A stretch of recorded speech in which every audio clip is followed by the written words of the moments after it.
যার মনের মধ্যে এই চিন্তা বদ্ধমূল যে আমি এখানে থাকতে আসিনি, আমি এখানে মুসাফিরের মতো এসেছি, গাছের ছায়ায় বিশ্রাম নিচ্ছি, বিশ্রাম নিয়ে শেষ হবে, চলে যাও। যারাই আল্লাহ দ্রোহিতায় লিপ্ত হচ্ছে, শিরক করছে, বেদাত করছে, হারাম খাচ্ছে, ঘুষ খাচ্ছে, সুদ খাচ্ছে, জেনা করছে, আল্লাহ দ্রোহিতা করছে, আল্লাহর বিধানকে অস্বীকার করছে, তারা ইনডাইরেক্টলি ধরে নিয়েছে যে তারা মনে হয় পৃথিবীতে চিরকাল থাকবে। কারণ যদি কিয়ামতের মাঠের কথা তাদের স্মরণ থাকতো, তারা কখনো এই কাজগুলো করতে পারতো না। পারতো? এবার আসেন, আল্লাহ পাক কলম সৃষ্টি করে তাকদীর লিখেছেন, অতএব তাকদীর নিয়ে প্রিয় ভাইয়েরা বিচলিত হবেন না। আপনার তাকদীরে যা আছে আপনি পাবেন, যা নাই কোশ্চিন কালেও পাবেন না, ফুল স্টপ। আপনার তাকদীরে যা আছে আপনি পাবেন, না পেয়ে আপনি দুনিয়া থেকে যাবেন না, ফুল স্টপ। আর আপনার তাকদীরে যা নাই সারা দুনিয়ার মানুষ মিলে আপনাকে দিতে পারবে না। এই চিন্তাটা আগে মাথার মধ্যে সেট করেন। এই চিন্তা যার মধ্যে ইনস্টল করা আছে, সে আত্মহত্যা করে না কখনো, সে হতাশ হয় না কখনো, সে ভয় পায় না, আল্লাহর পথে চলতে গিয়ে পিছু পা হয় না, সে জালেমের সামনে মাথা নত করে না। যার মাথায় এই চিন্তা আছে যে আল্লাহ যা লিখেছেন এটা হবে, যা লিখেন নাই সারা দুনিয়ার মানুষ মিলে সেটা হবে, সিম্পল। এর মধ্যে আল্লাহ পাক পরীক্ষায় ফেলবেন, ওই বিষয়টা ডিফারেন্ট। আমি অবশ্যই তোমাদেরকে পরীক্ষা করব ভয় দিয়ে, ক্ষুধা দিয়ে, সন্তানের ইন্তেকাল দিয়ে, ফসলের ক্ষতি দিয়ে, সম্পদের ক্ষতি দিয়ে আমি পরীক্ষা করব। কিন্তু যারা সবর করবে এবং যারা এই কনসেপ্ট রাখবে ইন্না লিল্লাহি ওয়া ইন্না ইলাইহি রাজিউন, এদেরকে আল্লাহ পাক প্রশংসা করেছেন, ইনশাআল্লাহ এরা সফল হবে। আল্লাহ পাক তাকদীর লিখে ফেলেছেন, তাকদীর নিয়ে টেনশন করবেন না, রিজিক নিয়ে টেনশন করবেন না। এখনকার যুব সমাজের সবচেয়ে বড় টেনশন রিজিক। একটা জব, একটা ভালো জব, একটা ভালো ব্যবসা, সে সিকিউরড লাইফ চাচ্ছে, রিজিক নিয়ে চিন্তা করবেন না। আপনার কাছে যে রিজিক আছে এটা আপনার কাছে আসবেই ইনশাআল্লাহ। হয়তো সময় লাগছে কিন্তু আপনার কাছে আসবে ইনশাআল্লাহ। আপনি হালালের উপর থাকবেন, ন্যায়ের উপর থাকবেন, আপনি অন্যায় পথে রিজিক সার্চ করবেন না। আপনার তাকদীরে যে রিজিক আছে আপনার কাছে আসবে ইনশাআল্লাহ। এবার আসেন, আল্লাহ পাক এরপরে সৃষ্টি করেছেন মহাবিশ্ব, এই পুরো মহাবিশ্ব। তাকদীর লেখার পরে মহাবিশ্ব কয় দিনে? ফি সিত্তাতি আইয়াম, 6 দিনে। মাত্র 6 দিনে আল্লাহ পাক পুরো মহাবিশ্ব সৃষ্টি করেছেন।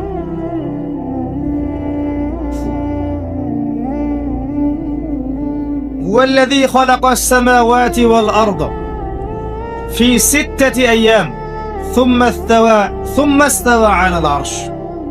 সূরা হাদীদের মধ্যে একটা আছে, তিনি সেই আল্লাহ যিনি এই মহাবিশ্ব সৃষ্টি করেছেন 6 দিনে, এরপরে আরশের উপর সমাসীন হয়েছেন। আল্লাহ পাক এর একদিন আমাদের একদিনের মতো নয়, বরং কিয়ামতের মাঠে যেদিন আমরা দাঁড়িয়ে থাকব, এই দিনটা হবে আল্লাহর হিসেবে 50,000 বছরের সমান। মানুষ অস্থির হয়ে থাকবে, বিচার শুরু হচ্ছে না কেন। অপেক্ষা করা কাজটা খুব যন্ত্রণাদায়ক, তাই না? কারোর জন্য অপেক্ষা করা, অপেক্ষা করে আছেন, 1 ঘন্টা পর আসবে, এলো না, আপনি অস্থির হবেন। 2 ঘন্টা পর এলো না, 10 ঘন্টা পর এলো না, আপনি অস্থির হবেন, পায়চারি করবেন, বই পড়বেন, নাস্তা খাবেন, হাঁটাহাঁটি করবেন, আপনি ব্যাকুল হয়ে যাবেন। অপেক্ষা করা একটা ডিফিকাল্ট কাজ। কিয়ামতের মাঠে মানুষ 50,000 বছর অপেক্ষা করবে, বিচার শুরু হচ্ছে না কি জন্যে। সবাই গিয়ে ধন্না দিবে, প্রথমে আদম আলাইহিস সালাম, তারপরে নূহ আলাইহিস সালাম, ইব্রাহিম, মূসা, ঈসা আলাইহিমুস সালাম। আল্লাহর কাছে একটু সুপারিশ করেন, বিচার যেন শুরু হয় অ্যাটলিস্ট। কেউ কিচ্ছু করতে পারবে না, কারণ সবাই বলবে ইয়া নাফসি ইয়া নাফসি। দূর থেকে একজনের আওয়াজ আসবে, যিনি ইয়া নাফসি বলছেন না, যিনি বলছেন ইয়া উম্মতি ইয়া উম্মতি, সবাই তার কাছে যাবে এবং তিনি আমাদের নবী মুহাম্মদুর রাসূলুল্লাহ সাল্লাল্লাহু আলাইহি ওয়াসাল্লাম সিজদায় পড়ে যাবেন এবং তার উম্মার জন্য সুপারিশ করবেন। উম্মার কবিরা গুনাহগার ব্যক্তিদেরকে সুপারিশ করে তিনি জান্নাতে নিয়ে যাবেন ইনশাআল্লাহ। আল্লাহ তাকে ওয়াদা করেছেন, হে নবী, তোমার উম্মতের কোন ব্যক্তি যদি শিরিক না করে আমার সামনে উপস্থিত হয় আমি তাকে মাফ করে দেব ইনশাআল্লাহ। হাদিসে কুদসির মধ্যেও আছে যে হে আদম সন্তান, তুমি যদি দুনিয়ার সমান পাপ নিয়ে, আসমান জমিন সমান পাপ নিয়ে আমার সামনে দাঁড়াও, কিন্তু আমার সাথে কাউকে শরীক করনি, তাহলে আমি আল্লাহ তোমার সামনে আসমান জমিন সমান ক্ষমা নিয়ে উপস্থিত হব ইনশাআল্লাহ। শোনেন, 1999 জন মানুষ জাহান্নামে যাবে, প্রতি 1999 জন মানুষ জাহান্নামে যাবে। সহিহ বুখারীর হাদিস 4 বার এসেছে। এখানে ইকুয়েশনটা এমন না যে ম্যাথামেটিক্যালি ক্যালকুলেট করতে হবে, এমন নয়। এটা দিয়ে আধিক্য বোঝানো হচ্ছে বেশিরভাগই জাহান্নামে যাবে। এই কথা আল্লাহ পাক কিন্তু সূরা আরাফের মধ্যেও বলেছেন 179 নম্বর আয়াতে, ওয়ালাকাদ যারা'না লিজাহান্নামা কাসীরাম মিনাল জিন্নি ওয়াল ইনস। একই বিষয়ে কোরআন হাদিস পরস্পর মিলে যায়। এখানে একটা বিষয় বুঝতে হবে, আল্লাহ পাক বলেছেন সূরা নিসার মধ্যে, ইন্নাল্লাহা লা ইয়াগফিরু আন ইউশরাকা বিহি ওয়া ইয়াগফিরু মা দুনা যালিকা লিমান ইয়াশা। আল্লাহ পাক তার সাথে শিরকের গুনাহ মাফ করবেন না, এছাড়া যে কোনো গুনাহ আল্লাহ পাক যাকে ইচ্ছা মাফ করতে পারেন। তার মানে যে বেশিরভাগ মানুষ জাহান্নামে যাচ্ছে তাদের আমলনামায় কোন পাপ থাকতে পারে? কথা বোঝা যাচ্ছে কি? নিঃসন্দেহে তাদের আমলনামায় শিরকের পাপ থাকবে। এটা বুঝতে আপনাকে পিএইচডি করার দরকার নাই।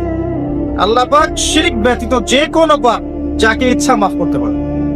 তার মানে তারা জাহান্নামে যাচ্ছে বিকজ অফ শিরক।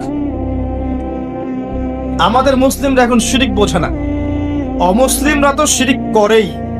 যেমন কেউ বলছে ওয়াকালাতিল ইয়াহুদু উযাইরুন ইবনুল্লাহ, ইহুদিরা বলছে উযাইর আল্লাহর সন্তান, নাউযুবিল্লাহ, শিরক। অথচ ওরাই এখন বিশ্বকে রুল করছে, তাই না? ওয়াকালাতিন নাসারা আল মাসীহ ইবনুল্লাহ, নাসারা বলছে যে ঈসা ইবনে মারইয়াম আল্লাহর সন্তান, তাই না? অথচ ওই সভ্যতাই এখন বিশ্বকে রুল করছে। যালিকা কাউলুহুম বিআফওয়াহিহিম, এটা ওদের মুখের কথা, এটা জাস্ট মুখের কথা। আবার অনেক সময় দেখা যায় যে আল্লাহকে বাদ দিয়ে আমরা মাধ্যম পূজাও করছি। অমুসলিমরা তো শিরক করছেই, যারা মুসলিম তারা দেখবেন আল্লাহকে বাদ দিয়ে মাধ্যম পূজা শুরু করেছে। মাজারের পূজা করছে, কবরের পূজা করছে, মৃত ব্যক্তির ওসিলায় পার পাওয়ার চেষ্টা করছে। মুসলিম থেকে দেখবেন তাকদীরকে অস্বীকার করছে, আল্লাহর হালালকে হারাম করছে, আল্লাহর হারামকে হালাল করছে। মুসলিম থেকে দেখবেন যে হাতে একটা আংটি পরেছে, ভাই কি জন্য পরেছেন? এই রোগ ভালো হবে আমার। গলায় একটা বালা ঝুলিয়েছে, কোমরে একটা মাদুলি, ভাই এগুলো কেন? যে এগুলোতে রোগ ভালো হবে। মুসলিমদের কথা বলছি, অমুসলিমদের কথা বাদ দেন। যারা বলছে আল্লাহর সন্তান আছে ওদের কথা তো বলার দরকার নেই আমার, কারণ এগুলো স্পষ্ট শিরক। 25শে ডিসেম্বর যারা বলেছে মেরি ক্রিসমাস, মুসলিমদের মধ্যে এরা স্বীকার করে নিয়েছে যে ওই দিন আল্লাহ রাব্বুল আলামিন ঈসা আলাইহিস সালামকে জন্ম দিয়েছেন। নাউযুবিল্লাহ, নাউযুবিল্লাহ। আর এটা এত বড় একটা কথা, এই কথা যদি আসমান জমিন আর পাহাড় শুনে রিঅ্যাক্ট করতে পারতো, থরথর করে কেঁপে ভেঙে যেত। সূরা মারিয়ামের শেষের দিকে পড়ে দেখেন, وقالوا اتخذ الرحمن ولدا لقد جئتم شيئا إدا تكاد السماوات والأرض يتفطرن منه وتنشق الأرض وتخر الجبال هدا। পরের অর্থটা, আসমান জমিন পাহাড় যদি এই কথা শুনে রিঅ্যাক্ট করতে পারতো এরা চৌচির হয়ে যেত। এত বড় একটা কথা বলেছো তোমরা, ঈসা আলাইহিস সালামকে আল্লাহ পাক জন্ম দিয়েছেন, নাউযুবিল্লাহ। তো এরা তো শিরক করছেই। মুসলিমরাও দেখবেন এই যে যেগুলো বললাম, আল্লাহকে বাদ দিয়ে অন্যের কাছে দোয়া করছে, আল্লাহকে বাদ দিয়ে অন্যকে সেজদা করছে, আল্লাহকে বাদ দিয়ে অন্যের কাছে নজর মানত করছে, আল্লাহকে বাদ দিয়ে অন্যের জন্য জবাই করছে, আল্লাহর তাকদীরকে অস্বীকার করছে, আল্লাহর হালালকে হারাম করে নিচ্ছে, আল্লাহর হারামকে হালাল করে নিচ্ছে। দেখবেন মুসলিমরা করছে। এবার মুসলিম জেনারেশন, এমন একটা প্রজন্ম বের হয়েছে এখন ইয়াং জেনারেশনের, তারা বলছে যে এই মহাবিশ্ব বিগ ব্যাং থেকে সৃষ্টি হয়েছে, আল্লাহ বলতে কিছু নাই। আপনি বোঝেন কি কারণে প্রতি হাজারে 999 পিপল জাহান্নামে কেন যাবে? কারণটা কি? শিরক।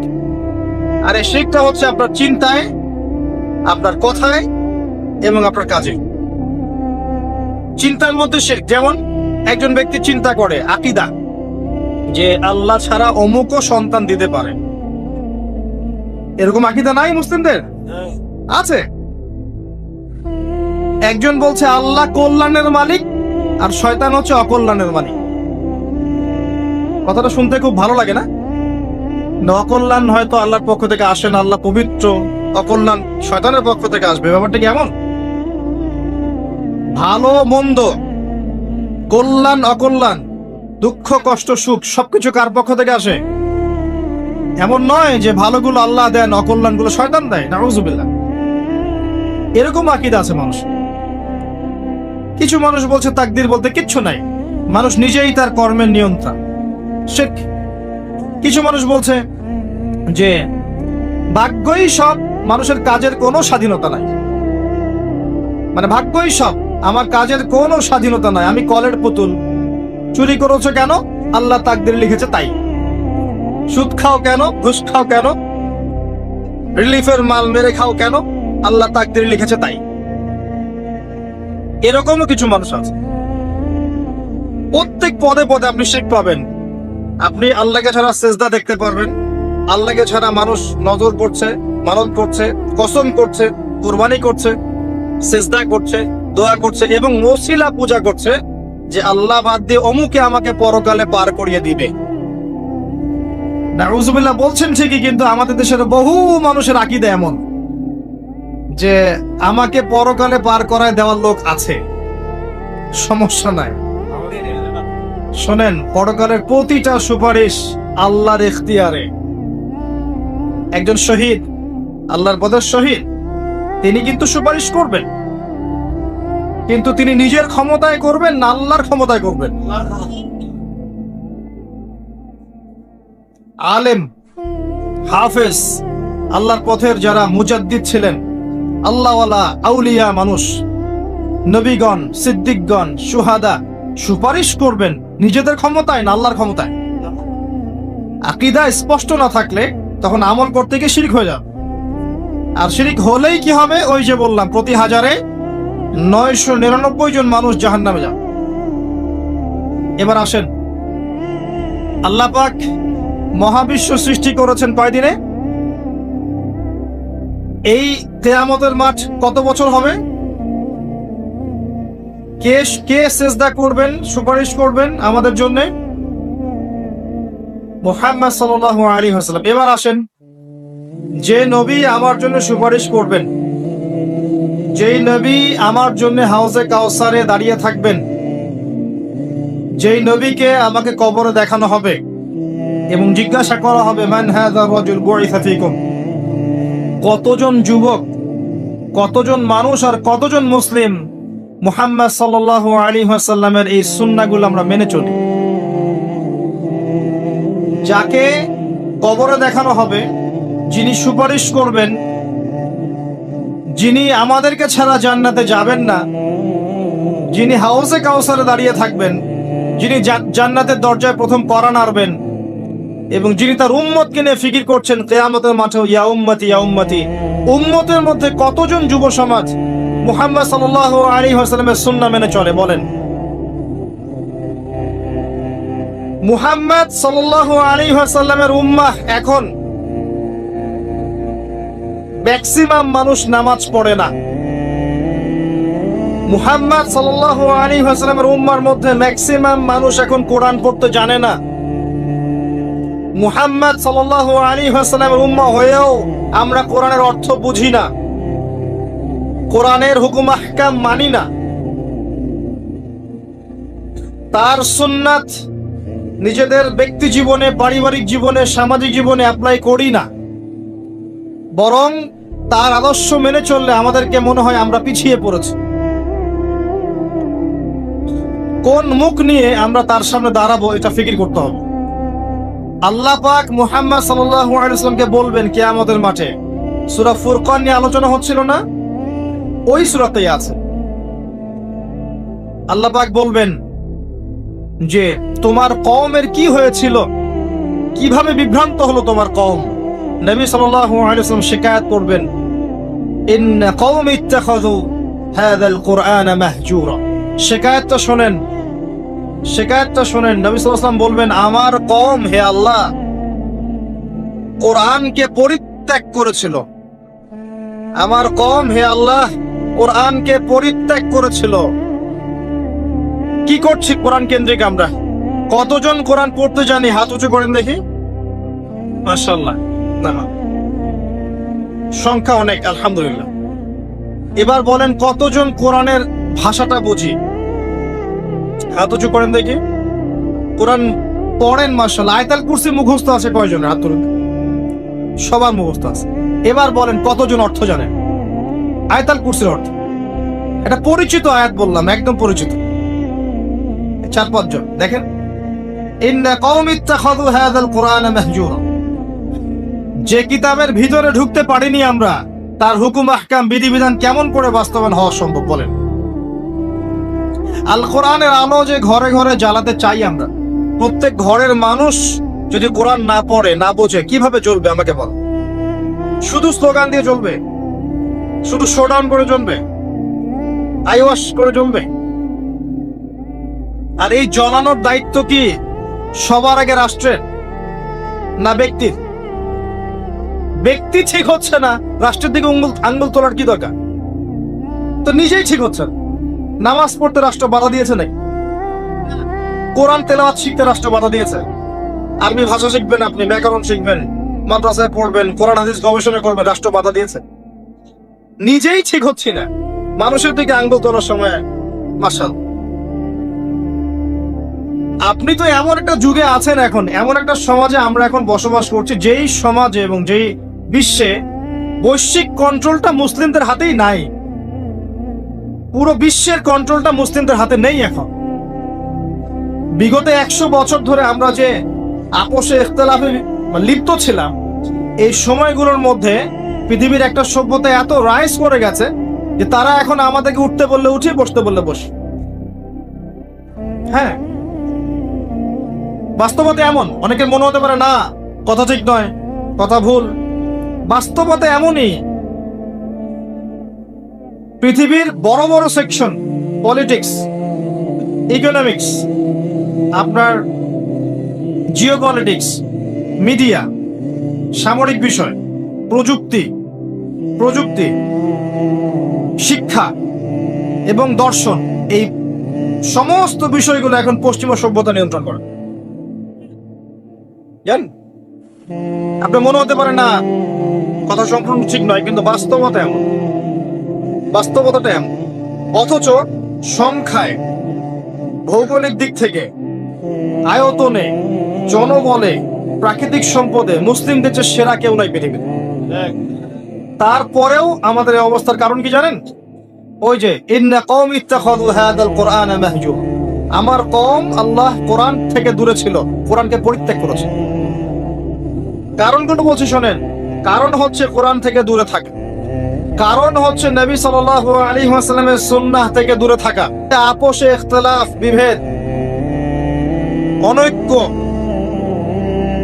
কারণ হচ্ছে আপোষে গীবত, তহমত, কাদা ছড়াছড়ি, সমালোচনার সংস্কৃতি। কারণ হচ্ছে আমাদের হারাম রিজিক। কারণ হচ্ছে পারিবারিক আদর্শের মূল্যবোধের অবক্ষয়। কারণ হচ্ছে দুর্নীতি, করাপশন। কারণ হচ্ছে বিশ্বকে চ্যালেঞ্জ করার মানসিকতার অভাব। কারণ ধৈর্যের অভাব, সাহসের অভাব। কারণ হচ্ছে সেই নববী যুগের ঈমান, আমল, তাকওয়ার অভাব।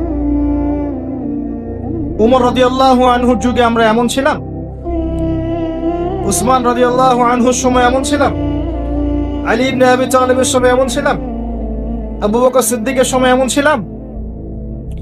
উমর রাদিয়াল্লাহু আনহুর যুগে ওই খেজুর পাতার মসজিদে বসে একটা হুঙ্কার ছাড়লে রোমান সম্রাট হিরাক্লিয়াসের এই যে তখ্ত থরথর করে কেঁপে যায়। খেজুর পাতার মসজিদ, বসে আছেন, শুয়ে আছেন খলিফা মাটির মধ্যে, এই যে খেজুরের চাটাইয়ের উপরে। এই খলিফা যদি দাঁড়িয়ে একটা হুঙ্কার দেন, তাহলে রোমক সাম্রাজ্যের এই যে সিংহাসনের নিচের মাটি সরে যায়। ওদের কথা বাদ দেন, সাহাবায়ে কেরাম রাদিয়াল্লাহু আনহুম আজমাইন, তারা তো মাশাআল্লাহ জান্নাতের সার্টিফিকেট প্রাপ্ত। তার পরের জেনারেশনে আসে উমাইয়া খেলাফত, তখন কি আমরা এমন ছিলাম? দীর্ঘদিন প্রায় 132 বছরের মতো তারা শাসন করেছে, তখন কি মুসলিমদের অবস্থা এমন ছিল? আব্বাসীয় খেলাফত অনেক দিন, 500-র মতো বছর তারা শাসন করেছে, তখন কি আমাদের অবস্থা এমন ছিল? হ্যাঁ, একবার এমন হয়েছিল। কখন জানেন? হালাকু খায়ের সময়। মঙ্গলদের নাম শুনেছেন? চেঙ্গিস খান নাম শুনেছেন? আচ্ছা, ওরা যখন বাগদাদকে আক্রমণ করেছিল, তখন মাত্র 40 দিনের ব্যবধানে বাগদাদকে তারা ধ্বংসস্তূপে পরিণত করেছে।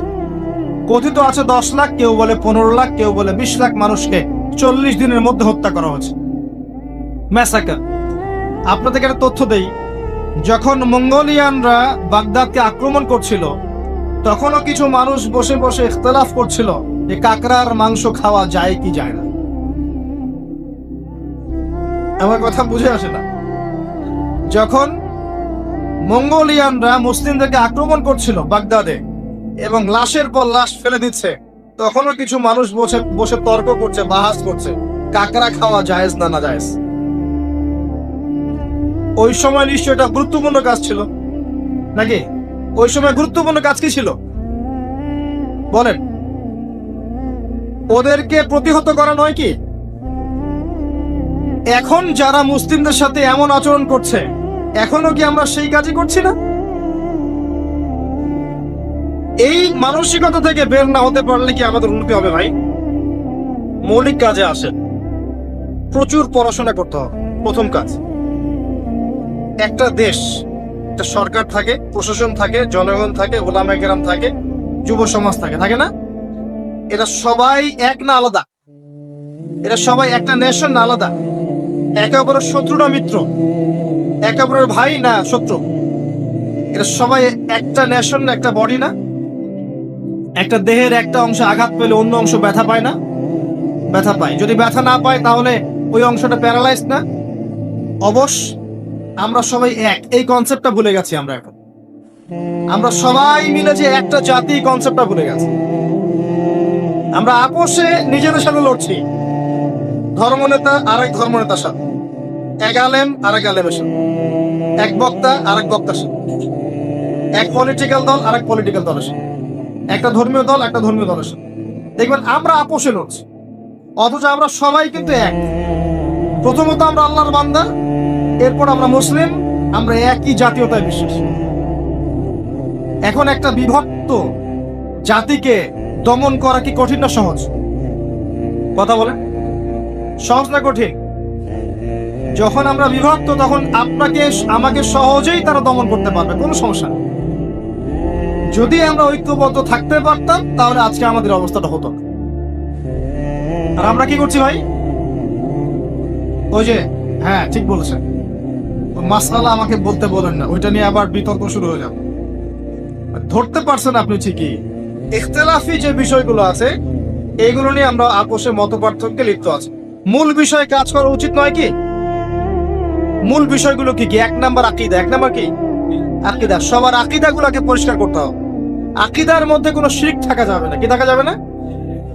শিরকি আকীদা নিয়ে আপনি আল্লাহর পথে কাজ করতে পারবেন না, সফল হবেন না। যাদের আকীদার মধ্যে শিরক আছে, শিরকি আকীদা নিয়ে আপনি সফল হতে পারবেন না, এটা সম্ভব না। 2 নাম্বার, আমল ঠিক করতে হবে। আমলের মধ্যে বেদাত রাখা যাবে না। কি রাখা যাবে না? বেদাত রাখা যাবে, সুন্নাত থাকতে হবে। 3 নাম্বার, রিজিক খাবো, হারাম থাকা যাবে না, হালাল থাকতো। না খেয়ে মারা যাবো তাও যাবো, হারাম খাবো। কথা বোঝা যায় কি? খাবো না, বা 3 বেলার জায়গায় 1 বেলা খাবো, হারাম খাবো, পারা যাবে ইনশাআল্লাহ। আমি জানি আর কেউ পারুক না পারুক, ইয়াং জেনারেশন পারবে এটা। আর কেউ পারুক না পারুক, আমাদের তরুণ প্রজন্ম পারবে ইনশাআল্লাহ। 4 নাম্বার, পরিবার করব নববী আদর্শে। হ্যাঁ, পরিবার করতে গেলে অনেক ঝামেলা। দেখবেন মা কথা শোনে না, বাবা কথা শোনে না, বা স্ত্রী কথা শোনে না, ভাই কথা শোনে না। পরিবার সবাই যে আপনার মতাদর্শের হবে এমনটা যথেষ্ট নয়, মানে এমনটা জরুরি নয়। পরিবারের সবাই যে আপনার মতাদর্শের হবে এমনটা জরুরি নয়। নূহ আলাইহিস সালামের স্ত্রী কি মুমিন ছিল না কাফের? লূত আলাইহিস সালামের বউ স্ত্রী, তিনি কি মুমিন ছিলেন না কাফের ছিলেন? নূহ আলাইহিস সালামের ছেলে কি ছিল? নৌকায় উঠেছে, বলেছে আমি পাহাড়ে উঠে যাব, ওখানে আমি সেফ। মুহাম্মদ সাল্লাল্লাহু আলাইহি ওয়াসাল্লামের চাচারা ঈমান এনেছিল, তাকে বের করে দিয়েছে দেশ থেকে। আপনার অনেক ক্ষেত্রে এমনও হয়েছে, সলফে সালেহিনদের ছেলেরাও অনেক সময় অন্যায় করে ফেলেছেন, তারা নিজের হাতে বেত্রাঘাত করে শাস্তি দিয়েছেন, দেন নাই? পরিবারের সবাই, ইব্রাহিম তার পিতা কি কথা শুনেছে? পরিবারের সবাই যে এক আদর্শের হবে এমনটা জরুরি নয়। আপনাকে আপনার আন্ডারে আপনার স্ত্রী, আপনার সন্তান, এদেরকে নিয়ে আদর্শ ইসলামিক পরিবার করতে হবে। আর বাকিদেরকে আপনি দাওয়াত দিবেন, কবুল করলে আলহামদুলিল্লাহ, না করলে আপনার দায়িত্ব শেষ। মূল কাজের কথা বলছিলাম, আকীদা ঠিক করা, শিরক থাকবে না। আমল ঠিক করা, বেদাত চলবে না। রিজিকে হালাল থাকবে, হারাম চলবে না। 4 নাম্বার, পরিবার আদর্শ হবে নববী আদর্শে, এখানে কোনো অপসংস্কৃতি চলবে না। 5 নাম্বার, নিজের যেটুকু প্রতিভা আল্লাহ পাক দিয়েছেন, এই প্রতিভাকে দিয়ে দিনের বিজয়ের চেষ্টা করতে হবে। আপনাকে আল্লাহ যা দিয়েছেন, মেধা, অর্থ, সময়, শ্রম, আপনার টাকা পয়সা, আপনার ভালো বুদ্ধি পরামর্শ, আপনি যতটুকু পারেন, যে প্রতিভা আল্লাহ পাক দিয়েছেন, ওই প্রতিভা দিয়েই দিনকে এগিয়ে নিতে হবে। পারা যাবে? বলতে পারলে বলেন, লিখতে পারলে লিখেন, অ্যাসোসিয়েট করতে পারলে অ্যাসোসিয়েট করেন মানুষকে। যদি আপনি একটা মসজিদ করতে পারেন, মসজিদ করেন। মাদ্রাসা করতে পারলে মাদ্রাসা করেন। ইয়েতিম প্রজেক্ট করেন, বিধবাদেরকে নিয়ে কাজ করেন। আপনি যেটা করতে পারেন একটা প্রজেক্ট করেন, কিছু একটা করেন দিনের জন্য। শিক্ষা প্রজেক্ট হোক, অর্থনৈতিক প্রজেক্ট হোক, সামাজিক প্রজেক্ট হোক, কিছু একটা করেন যাতে দেশ, জাতি, উম্মাহ আপনার দ্বারা উপকৃত হয়। পারা যাবে? কাজগুলো কঠিন, কাজগুলো আসলে কঠিন, সবগুলো কাজ সহজ না। আমি হয়তো সহজে বলছি, কাজগুলো এত সহজ নয়। এই কাজগুলো 23 বছর সময় ধরে নবী সাল্লাল্লাহু আলাইহি ওয়াসাল্লাম সাহাবায়ে কেরাম করেছিলেন। মার খেয়েছেন, বয়কটের শিকার হয়েছেন, দেশ থেকে বের করে দেয়া হয়েছে, হত্যা করা হয়েছে, শুলে চড়ানো হয়েছে, কত কি করানো হয়েছে। এত সহজ নয়, কিন্তু বেসিক কাজ এগুলোই। এমনি এমনি ইসলাম বিজয় লাভ করবে না। ইন্নাল্লাহা লা ইউগাইয়িরু মা বিকওমিন হাত্তা ইউগাইয়িরু মা বিআনফুসিহিম। আল্লাহ পাক কোন কওমের অবস্থা ততক্ষণ পরিবর্তন করেন না যতক্ষণ তারা নিজেরা নিজেদের অবস্থা পরিবর্তনের চেষ্টা না করে। কিন্তু আল্লাহ বলেছেন, কাম মিন ফিআতিন কালিলা গালাবাত ফিআতান কাসীরা। কত ক্ষুদ্র ক্ষুদ্র দল ছিল যারা বড় বড় দলের উপর বিজয় লাভ করেছিল আল্লাহর সাহায্যে। কখন বিজয় আসবে? একটা মূলনীতি বলছি, ইন তানসুরুল্লাহ ইয়ানসুরকুম। আবার বলেন, কি আয়াতটা বললাম? ইন তানসুরুল্লাহ ইয়ানসুরকুম ওয়া ইউসাব্বিত আকদামাকুম। যখন তোমরা আল্লাহকে সাহায্য করবা, আল্লাহ তখন তোমাদেরকে সাহায্য করবে। তার আগে আল্লাহ পাক সাহায্য করবে। এমনি এমনি বিজয় আসবে। আমি অনেক ভিতরে চলে গেলাম, কথা মূল কথায় আসেন, প্র্যাকটিক্যাল লাইফে আসেন। আইওয়াশ, শোডাউন এগুলো বন্ধ করেন, ওরে বেসিক কাজগুলো করেন, ইলম অর্জন করেন, কনস্ট্রাকটিভ সিলেবাসে পড়েন, তাওহীদ প্রতিষ্ঠা করেন, সুন্নতের উপর থাকেন, হালাল খান, পারিবারিক আদর্শ ঠিক করেন, আদর্শ পরিবার গড়েন, দিনের জন্য আপনার প্রতিভা দিয়ে কাজ করেন। ছোট ছোট স্টেপ নেন, আস্তে আস্তে আস্তে আস্তে দেখবেন দিনে এগিয়ে যাবেন ইনশাআল্লাহ। একটা সুসংবাদ হচ্ছে এই, কথা বলছে কেন, আল্লাহ পাক বলেছেন ইউরিদুনা লিইউতফিউ নূরাল্লাহ, তারা ইসলামের দুশমন যারা আছে এরা চায় আল্লাহর নূরটাকে মুখের ফুৎকার দিয়ে নিভিয়ে ফেলতে, আল্লাহর দ্বীনকে মুখের ফুৎকার দিয়ে নিভিয়ে ফেলতে। ওয়াল্লাহু ইউতিম্মু নূরাহ, কিন্তু আল্লাহ পাক তার নূরকে প্রজ্বলিত করবেন ইনশাআল্লাহ। এটা ওয়াদা করেছেন আল্লাহ, ওয়ালাউ কারিহাল কাফিরুন, যদিও কাফিররা এটা পছন্দ করবে না। কারণ কি, হুয়াল্লাযী আরসালা রাসূলা, তিনি সে আল্লাহ যিনি তার রাসূলকে পাঠিয়েছেন, বিল হুদা, হেদায়েত সহকারে, ওয়া দীনিল হক, এবং সত্য দিন সহকারে। এই দিনটা সত্য না মিথ্যা? চূড়ান্ত সত্য দিন ইসলাম। কি জন্য পাঠিয়েছেন? লিইউযহিরাহু আলা দ্বীনি কুল্লি, যাতে করে অন্য সব দিনের উপর ইসলাম বিজয়ী হতে পারে। ঘরের কোনায় তাসবিহ টেপার জন্য দিন পাঠানো হয়নি, অন্য সমস্ত দিনের উপর ইসলামকে বিজয় করাতে হবে, এই জন্য দিন এসেছে। আর এই বিজয় অর্জন কি এমনি এমনি হবে? নিজের অবস্থা পরিবর্তন করতে হবে, পড়াশোনা, আকীদার সংস্কার, আমলের সংস্কার, দাওয়াত, মেহনত, তাবলীগ, আত্মত্যাগ, হালাল রিজিক, এগুলোর মধ্য দিয়ে দেখবেন আপনার দিন ইনশাআল্লাহ তাআলা আজ হোক আর কাল হোক বিজয় লাভ করবেই ইনশাআল্লাহ। ইসলাম জিতবেই, আপনাকে সহ অথবা আপনাকে ছাড়া। এবার আসেন শেষের অংশে চলে আসে।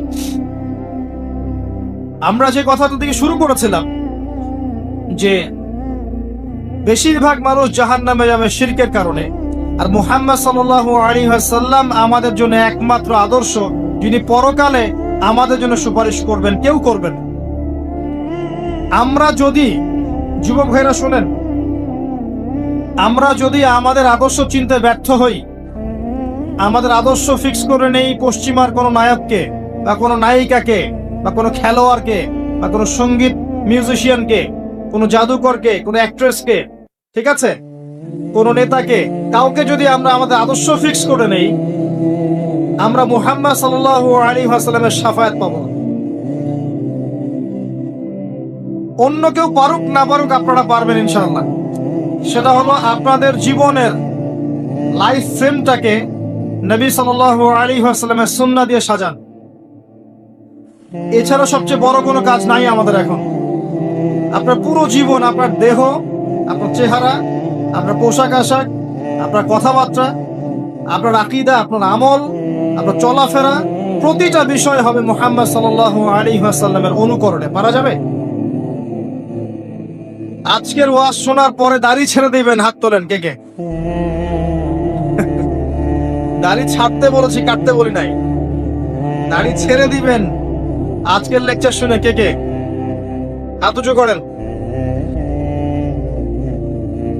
বোঝেন নাই? ও দাড়ি রাখা, রাখা, ছেড়ে দেওয়া মানে রাখা, রাখ। দাড়ি রাখবেন কে কে? হাত তোলেন। আগামী রমজান আসার আগেই গাল ভর্তি দাড়ি দেখতে চাই। হাত নামান। এটা একটা সুন্নত, শোনেন, এটা এমন একটা সুন্নত যেটা আপনার সাথে কবরে যাবে। শোনেন, আমার কথাটা বোঝেন। আপনি অনেক সুন্নাহর উপর আমল করেন, কিন্তু সব সুন্নত দেখা যাবে না মরা যাওয়ার পরে। মরার পরে সব সুন্নত দেখা যাবে না, কিন্তু আপনার লাশের সাথে দেখা যাবে আপনার দাড়ি ছিল কি। এটা সবচেয়ে স্পষ্ট সুন্নত যা আপনার সাথে কবরে যাবে। রাখা যাবে দাড়ি ইনশাল্লাহ? নাকি গার্লফ্রেন্ড নিষেধ করছে? বউ নিষেধ করে? গার্লফ্রেন্ড একটা আযাব। সময় যাবে, মেধা যাবে, হায়াত যাবে, টাকাও যাবে, আর জীবনও চলে যাইতে পারে। আর দাড়ি রাখেন, ইনশাল্লাহ পারিবারিক জীবনে ভালো হবে। দাড়ি দেখেন, একটা কথা বলে শুনেন, যারা জিনা করে তাদের এক্সাম্পলটা, আর যারা হালাল ভাবে বিয়ে করে তাদের এক্সাম্পলটা অনেকটা এমন। যারা হালাল ভাবে বিয়ে করে ওরা সিংহের মতো, দিবালোকের মধ্যে তারা স্ত্রীদেরকে নিয়ে ঘুরছে, তাই না? বুক ফুলিয়ে সাহসের সাথে, সে আমার স্ত্রী, মনে কোনো ভয় আছে, সংশয় আছে? তার চলাটা আলোর নিচে, সানশাইন, ডে লাইটের নিচে, সে বুক ফুলিয়ে সিংহের মতো ওয়াইফকে নিয়ে হাঁটছে বা ঘুরছে। আর যারা জিনা করবে দেখবে তাদের চরিত্র হচ্ছে ইঁদুরের মতো। ইঁদুর দিনের বেলা, রাতের এই দিনের আলোর মধ্যে কিন্তু সে কাজ করতে পারে না, সে রাতের অন্ধকারে কাজ করে। কথা বুঝতে পারছেন? যখন আপনি এই যে অবৈধ সম্পর্কে থাকবেন, এটা ইঁদুরের স্বভাব। সিংহের স্বভাব নিয়ে নেন, হালাল ভাবে বিয়ে করে দিবালোকে স্পষ্ট ভাবে স্ত্রীকে নিয়ে ঘোরেন, এটা করেন। সিংহের কেশর থাকে না, থাকে না। আল্লাহ পাক একটা খাসলত দিয়েছেন আমাদের, এটা বৈশিষ্ট্য দিয়েছেন, পুরুষদের দাড়ি থাকবে মাশাআল্লাহ, স্ত্রীদের দাড়ি থাকবে না, মেয়েদের দাড়ি থাকবে না। আর ওই যে হাদিসটা বারবার আমার মাথায় নক করে, দুইটা হাদিস বারবার নক করে, একটা হচ্ছে যে কিয়ামতের আগে আগে এক শ্রেণীর মেয়ে আসবে যারা কাপড় পরেও নগ্ন থাকবে, এই হাদিসটা আছে না? আরেকটা হাদিস হচ্ছে মেয়েদের সংখ্যা কমবে, ছেলেদের সংখ্যা মেয়েদের সংখ্যা বাড়বে, ছেলেদের সংখ্যা কমবে, এবং মেয়েরা ছেলেদের পোশাক পরবে। এই দুইটা হাদিস আপনি যদি একটু শহরগুলোতে যান, দুইটার জাজল্যমান দৃষ্টান্ত দেখতে পারবেন। আমি বলি আপনাদেরকে, কিয়ামতের কোন সাইনের জন্য অপেক্ষা করে বসে আছেন এখন? আর কিসের জন্য অপেক্ষা করে বসে আছেন? আর কি প্রয়োজন আপনার? আর কোন নিদর্শন প্রয়োজন? আজকে থেকে 100 বছর আগে এইসব মেয়েদের অস্তিত্ব ছিল, যারা এই রোড প্লেসে মেয়েদের, ছেলেদের পোশাক পরে ঘুরে বেড়াতো এবং এমন মেয়েরা যারা কাপড় পরে নগ্ন থাকতো, আজকে থেকে 100-200 বছর আগে। এই দুইটা হাদিস আপনি যখন দেখছেন, আপনি শেভ করছেন ক্লিন, তখন আমার ওই হাদিসটা মনে পড়ে যায় যে ছেলেরা মেয়েদের পোশাক পরবে, মেয়েরা ছেলেদের পোশাক পরবে। এটা আপনি মেয়ের পোশাক পরে নিলেন। কথা বুঝতে পারছেন? যখন আপনি ক্লিন শেভড, আপনি মেয়েদের পোশাক পরলেন।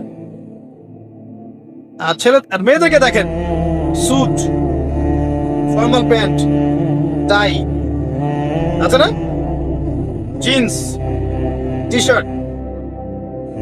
জিজ্ঞাসা করতে পারে যে আপনারাও কি এগুলো রাস্তাঘাটে দেখে বেড়ান নাকি? আমাদের উত্তর হচ্ছে না ভাই, দেখে বেড়াই না, কিন্তু না দেখে উপায় থাকে, কারণ যেদিকেই তাকাবো সেদিকেই তাক। দুইটা অপশন আছে আমার সামনে, একটা আকাশের দিকে মাথা তুলে হাঁটা, আর একটা মাটির দিকে মাথা তুলে হাঁটা। যদি আকাশের দিকে তাকাই, সামনে বাড়ি খাবো, আর মাটির দিকে তাকায় হাঁটতে থাকলে কখনো কখনো তো মাথা তুলতেই হচ্ছে। যখনই তুলবেন তখনই কাজ। বিষয়টা হচ্ছে যে ফাংশনটা চেঞ্জ হয়ে গেছে, মেয়েরা ছেলেদের জায়গায় চলে আসে আর ছেলেরা মেয়েদের জায়গায় চলে আসে। তরুণ প্রজন্মকে আমি নসিহত করব যে পুরুষত্ব বজায় রাখেন, পুরুষের গাম্ভীর্য, পুরুষের ব্যক্তিত্ব, ওর যে গায়রত, এটাকে বজায় রাখেন। গায়রতওয়ালা পুরুষের এখন অনেক অভাব। যেসব পুরুষেরা গোপনে জেনা করছে, এদের গায়রত নাই। গায়রত মানে বোঝেন? আপনার ব্যক্তিত্ব, আপনার গাম্ভীর্য, শৌর্যবীর্য নাই। যেসব পুরুষেরা এই গার্লফ্রেন্ড বয়ফ্রেন্ড অ্যাফেয়ার্স লিপ্ত আছে, এদের গায়রত নাই। যারা ক্লিন শেভ করে ঘুরছে, এদের গায়রত নাই। যারা বিয়ে করছে, যৌতুক নিচ্ছে, এদের কোনো গায়রত নাই। যারা টাকার জন্য পরিবারের স্ত্রীদের প্রতি অত্যাচার করছে, এদের কোনো গায়রত নাই। ব্যক্তিত্ব সম্পন্ন পুরুষ হন। এমনকি দেখা যাবে দিনের ক্ষেত্রে এসেও যদি আপনি দিনকে দুনিয়ার বিনিময়ে বিক্রি করে দেন, তাহলে আপনারও গায়রত নাই, আপনারও ব্যক্তিত্ব নাই, গাম্ভীর্য নাই, শৌর্যবীর্য বলে কিছু নাই। পুরুষরা হবে পুরুষের মতো। একটু সাহাবীদের জীবনীগুলো পড়বেন, একটু নবী সাল্লাল্লাহু আলাইহি ওয়াসাল্লামের জীবনীটা পড়বেন, স্পেশালি 4 খলিফার জীবনীগুলো পড়বেন, ইসলামের ইতিহাসগুলো পড়ে দেখবেন পুরুষদের ফাংশন কি ছিল সমাজের মধ্যে, তারা কিভাবে শৌর্য বীর্যের সাথে এই পুরো সমাজটাকে এগিয়ে নিয়ে গিয়েছিল। ব্যক্তিত্ব ছিল, গাম্ভীর্য ছিল, কথাবার্তায়, চলাফেরায়, আচরণে, চেহারায় একটা একটা সিংহ সিংহ ভাব ছিল। এখন আপনি খেয়াল করে দেখেন, এই তরুণ প্রজন্মের দিকে দেখেন, অ্যাটিটিউড গুলো দেখেন, চেহারা, কথাবার্তা, behaviour, dress up, get up, চলাফেরা, ব্যক্তিত্ব, রুচি, সব দেখবেন মেলি মেলি। ফাংশন চেঞ্জ হচ্ছে ভাই। আমি কিয়ামতের আলামত দেখছি, এগুলো আলামত মাইন্ডসেট চেঞ্জ হয়ে গেছে। দেখবেন ফেসবুকে বসে ঝগড়ার পর ঝগড়া করছে ঘন্টার পর ঘন্টা ধরে ছেলেরা, অথচ এটা পুরুষের স্বভাব নয়। কিন্তু পুরুষের স্বভাব কি জানেন? তর্কাতর্কি লাগছে, সরাসরি মারামারি হবে, ব্যাপারটা এমন না। এটা পুরুষের স্বভাব ছিল, যে কোনো কারণে তর্কাতর্কি লেগেই গেছে, অস্ত্র নিয়ে দুই মুখোমুখি। এটা পুরুষের স্বভাব ছিল ন্যাচারালি, আগে এটাই হয়ে আসছে আর কি। এখন দেখবেন এটা নাই। এই যে কিবোর্ডে ঝগড়া করছে, চুল ছেঁড়া ঝগড়া, মানে ছোট ছোট বিষয়গুলোকে নিয়ে এমন ঝগড়া, বাপ মা বংশ নিয়ে গালি দিয়ে শেষ। একদম মেয়েলি স্বভাব। আর মেয়েদেরকে দেখেন, গলার ভয়েস দেখেন ছেলেদের মতো, অ্যাটিটিউড দেখেন ছেলেদের মতো, এবং ব্রেইন ওয়াশ তারা এইভাবে যে এতে করে ওদের ডিগনিটি, সম্মান বেড়েছে। এটা আমি বলবো না তাদের উন্নতি, বরং আমি বলবো যে আমরা যারা আছি আমাদের অধঃপতন হয়েছে এখানে। আল্লাহ পাক বোঝার তৌফিক দান করে। আমি একটা কথা বলতে গিয়ে আবার এদিকে চলে আসলাম, যে সুন্নাহ, নবী সাল্লাল্লাহু আলাইহি ওয়াসাল্লামের সুন্নাহ আপনার চেহারায়, আপনার শরীরে, আপনার পড়াশোনায়, আপনার আমলে, পরিবারে, সমাজে নিয়ে চলে আসে। পারা যাবে না ইনশাআল্লাহ।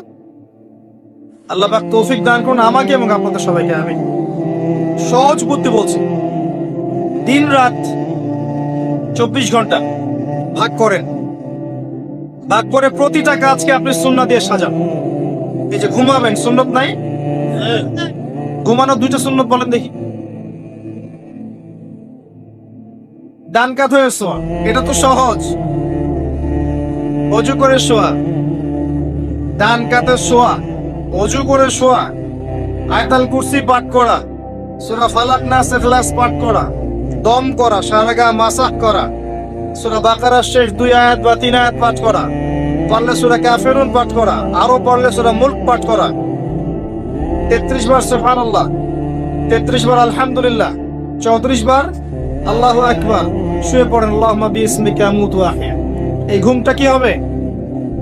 ইবাদত। পুরো ঘুমের সময়টা নেকি পাবেন ইনশাআল্লাহ।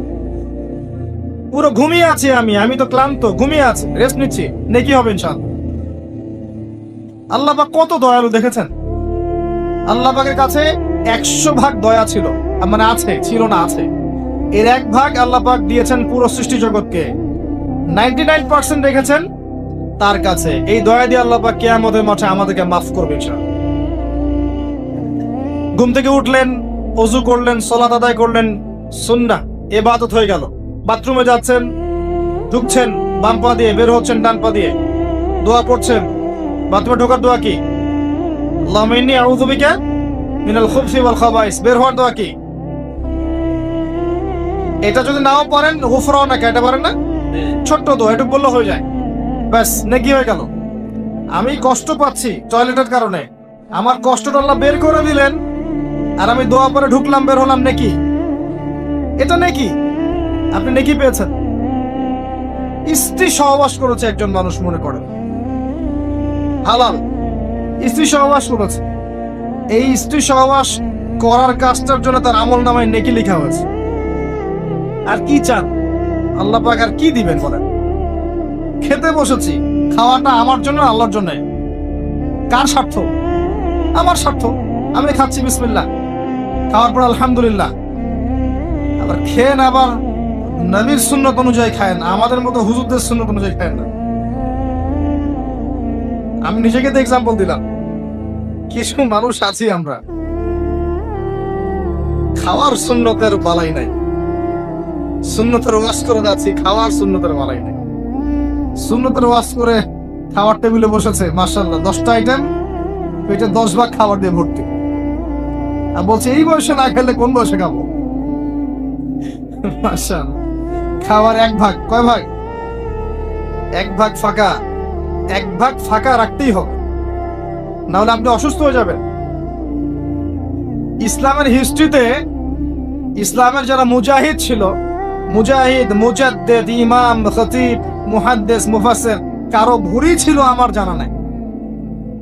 কারো ভুঁড়ি ছিল আমি কখনো পাইনি। একজনকে পেয়েছি, ওমর রাদিয়াল্লাহু আনহুর যুগে এক ব্যক্তি ভুঁড়ি নিয়ে হাঁটছেন, মাশাআল্লাহ। যাদের আছে মাইন্ড করবেন না, আমি ইনসাল্ট করতে চাচ্ছি না। সে ভুঁড়িটা নিয়ে হাঁটছে, ওমর রাদিয়াল্লাহু আনহুর হাতে লাঠি থাকতো, লাঠি দিয়ে গুতা দিয়েছেন পেটের মধ্যে, দিয়ে বলেছেন মা হাদা, মা হাদা বলেছেন অথবা মা হাদিহি বলেছেন, আমি ভুলে গেছি শব্দ, অনেকদিন আগে পড়েছিলাম। তো সে ব্যক্তি বলেছে হাদা হাদা মিন বারাকাতিল্লাহ, এটা আল্লাহর বরকত। তখন ইবনুল খাত্তাব তিনি বলেছেন বাল আযাব মিন ইনদিল্লাহ, বরং এটা আল্লাহর আযাব, বোকা লোক কোথাকার। হিস্ট্রিতে কখনো ছিল না যে মুসলিমদের এমন ভুঁড়ি হতে পারে। হ্যাঁ, আমি আখিরুজ্জামানের হাদিসে পেয়েছি, শোনেন, আখিরুজ্জামানের হাদিসে পেয়েছি শেষ জামানে এক শ্রেণীর লোক আসবে মুসলিম, তাদের ভুঁড়ি থাকবে, আরামে ঠেস দিয়ে বসে থাকবে। এই হাদিসটা আছে। অনেক সময় দেখা যায় দিনের দায়িত্ব পালন করছি, আমার মাশাআল্লাহ উঁচা একটা ভুঁড়ি নেই, শোভা পায় না আপনার দিনের দায়িত্ব, কারণ নিজের দেহের মধ্যে সুন্নত আদায় করতে পারেন নাই, আমাকে সুন্নত শিখাবেন কি? এক্সারসাইজ করেন, খান পরিমিত, এক ভাগ ফাঁকা রাখেন। এই যে খাচ্ছেন, এই খাওয়াটা কি হচ্ছে? নেকি হচ্ছে, খাওয়াটা নেকি হচ্ছে। আবার খাওয়ার পরে আপনি ধরেন মসজিদে গেলেন, ইবাদত করলেন, নামাজ পড়লেন, নেকি হচ্ছে। বের হয়ে আসলেন, বাসায় চলে আসলেন, পরিবারকে সময় দিচ্ছেন, নেকি হচ্ছে। আপনি মাদ্রাসায় চলে গেলেন, দিনের জ্ঞান অর্জন করছেন, নেকি হচ্ছে। বা আপনি দিনের কোন একটা প্রজেক্ট বাস্তবায়ন করছেন, কম্বল বিতরণ করবেন শীতকালে, মনে করেন, নেকি হচ্ছে। আপনার নিয়তটাকে ঠিক করেন, প্রত্যেকটা কাজ সুন্নাহ মতো করেন, ঘুম থেকে শুরু করে রাষ্ট্র চালানো পর্যন্ত সব কাজ নেকি হবে ইনশাআল্লাহ। সমাজে দায়িত্ব পেয়েছেন, আপনি এখন সবার মাঝে ইনসাফ করছেন, আদালত মানে ন্যায় বিচার, আপনি হকের মানদণ্ডে ন্যায় বিচার করছেন, দুর্নীতি করছেন না, আপনি আত্মসাৎ করছেন না, আপনি সুদ ঘুষের সাথে জড়িত নন, আপনার পুরো কাজটাই কি হচ্ছে দেখি। বরং এ ধরনের দায়িত্ব যারা পালন করতে পারবে, আল্লাহ পাক আরশের ছায়া দিবেন সব। ন্যায়পরায়ণ শাসক যারা হবে, আল্লাহ পাক তাদেরকে তার আরশের ছায়া দিবেন সব। তা আমি বলতে চাচ্ছি, প্রতিটা কাজই আপনার সুন্নাহ মাফিক হবে যদি আপনি নিয়ত ঠিক করেন, পদ্ধতিটা বোঝেন। এটা করা যাবে না ইনশাআল্লাহ। আল্লাহ পাক আমাদের সবাইকে তৌফিক ইনায়াত করুন, আমিন। আর শেষ করার আগে দু একটা কথা বলছি, সেটা হলো যে আমাদের যে সময়টা আপনি দেখছেন, এই সময়টা শেষ সময় নয়, এরপরেও আরো সময় আসবে, দিন এগিয়ে যাবে ইনশাআল্লাহ তাআলা। আস্তে আস্তে আপনি দেখবেন যে উম্মার দুরবস্থাগুলো দিন দিন দূর হচ্ছে, এবং দূর হবে কাদের মাধ্যমে, কাদেরকে আল্লাহ কবুল করবেন, কাদের মাধ্যমে আল্লাহ খেদমত নেবেন, এটা আল্লাহ পাকের সম্পূর্ণ নিজস্ব ইখতিয়ার। ওই যে কথাটা বলেছে, আল্লাহ প্রথম, আল্লাহ শেষ। এখন যা দেখছেন, সময় এমন থাকবে না। এখন আপনি দেখছেন বিশ্বের মধ্যে ফাসাদ, আপনি দেখছেন জিওপলিটিক্স এর ফাসাদ, ইকোনমিক্স এর ফাসাদ, পরিবারের ফাসাদ, সংস্কৃতিতে ফাসাদ, বেহায়াপনা, পর্নোগ্রাফি, জেনা, অশ্লীলতা, নোংরামি চারপাশে দেখছেন। এমন অবস্থা থাকবে না চিরকাল ইনশাআল্লাহ। আস্তে আস্তে আস্তে আল্লাহ পাক এমন প্রজন্ম নিয়ে আসবেন যারা ইনশাআল্লাহ তাওহীদ পন্থী হবে, সুন্নাহ পন্থী হবে, হালাল খাবে, পারিবারিক আদর্শ ঠিক রাখবে, সুন্নাহ মাফিক চলবে। ইনশাআল্লাহ দেখবেন দিনের জন্য তারা দাওয়াতি কাজ করবে, দিনের জন্য তারা মেহনত করবে, দিনকে এগিয়ে নিবে। আল্লাহ পাক তাদের হাতে ইসলামের বিজয়ের পতাকা দিবেন ইনশাআল্লাহ তাআলা। এটা কত বছর পর, কত শতাব্দী পর, আল্লাহু আ'লাম, আমরা জানি না। আমরা যদি আমাদের বেসিক দায়িত্বগুলো পালন করতে পারি, ইনশাআল্লাহ তাআলা ইসলাম বিজয় লাভ করবেই ইনশাআল্লাহু আযজা ওয়া জাল। হতাশ হবেন না, হীনবল হবেন না। ওয়ালা তাহিনু ওয়ালা তাহজানু ওয়া আনতুমুল আ'লাউনা ইন কুনতুম মুমিনিন।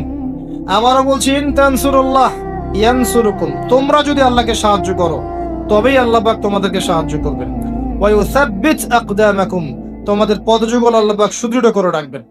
শেষ করার আগে সূরা হাদীদ থেকে আর দুইটা কথা বলে শেষ করছি। কথা বলছিলাম, এখান থেকে শুরু করেছিলাম, আল্লাহ যেমন শুরু এবং শেষ এর মাঝখানে আল্লাহ পাক যেমন এই মহাবিশ্ব সৃষ্টি করে আমাদেরকে দুনিয়ার হায়াত দিয়েছেন, এই হায়াতটাকে আমাদেরকে মূল্যায়ন করতে হবে। কি করতে হবে? এই হায়াতটাকে আল্লাহ পাক তুলনা করেছেন একটা আয়াতের সাথে। এটা বলে আমি শেষ করছি, শোনেন। এই দুনিয়ার জীবনের হায়াতটাকে আল্লাহ পাক তুলনা করেছেন এমন ভাবে, ই'লামু, তোমরা জেনে রাখো, আন্নামাল হায়াতুদ দুনিয়া, এই দুনিয়ার হায়াতটা হচ্ছে লাইবুন, খেলা, খেলাধুলা, ওয়া লাহু, ঠাট্টা, মানে এটা অহেতুক, ওয়া যিনাতু ওয়া তাফাখুরুম বাইনাকুম ওয়া তাকাসুর, চাকচিক্য, একে অপরের প্রতিযোগিতা, প্রাচুর্যের মোহ ছাড়া কিছুই নয়। এটা আমাদের দুনিয়ার হায়াত। ওয়া মা হাযিহিল হায়াতুদ দুনিয়া ইল্লা মাতাউল গুরুর, এটা সম্পূর্ণ ধোঁকা, মরিচিকা ছাড়া কিছুই নয়। অতএব দুনিয়ার হায়াতটা যেহেতু মরিচিকা, আল্লাহ একটা কাজ দিয়ে দিয়েছেন, সাবিকু ইলা মাগফিরাতিম মির রাব্বিকুম ওয়া জান্নাহ। দুনিয়ার জীবনকে প্রাধান্য না দিয়ে তোমরা আল্লাহর ক্ষমা এবং জান্নাতের দিকে ছুটে চলো। উইদ্দাত লিল্লাযিনা আমানু বিল্লাহি ওয়া রাসূলিহি, এই জান্নাত তাদের জন্য প্রস্তুত করা আছে যারা আল্লাহ এবং তার রাসূলগণের প্রতি বিশ্বাস স্থাপন করেছে। এরাই সেই মানুষ যারা নূর পাবে। কি পাবে? নূর পাবে। ইয়াউমা তারাল মুমিনিনা ওয়াল মুমিনাত ইয়াসআ নূরুহুম বাইনা আইদিহিম ওয়া বিআইমানিহিম, এরাই সেই ব্যক্তি যারা নূর পাবে। আল্লাহ কিয়ামতের দিন ডানে এবং সামনে নূর ছুটতে থাকবে ইনশাআল্লাহু আযজা ওয়া জাল। মুনাফিকরা বলবে, নাকতাবিস মিন নূরিকুম, কিছু নূর আমাদেরকে দাও, আমরা তোমাদের সাথেই ছিলাম। ওদেরকে বলা হবে, কিলারজিউ ওয়ারাকুম ফালতামিসু নূরা, পিছনে যাও, তোমাদের নূর খুঁজে বের করো, কারণ দুনিয়ার হায়াত তোমাদেরকে প্রতারিত করেছে।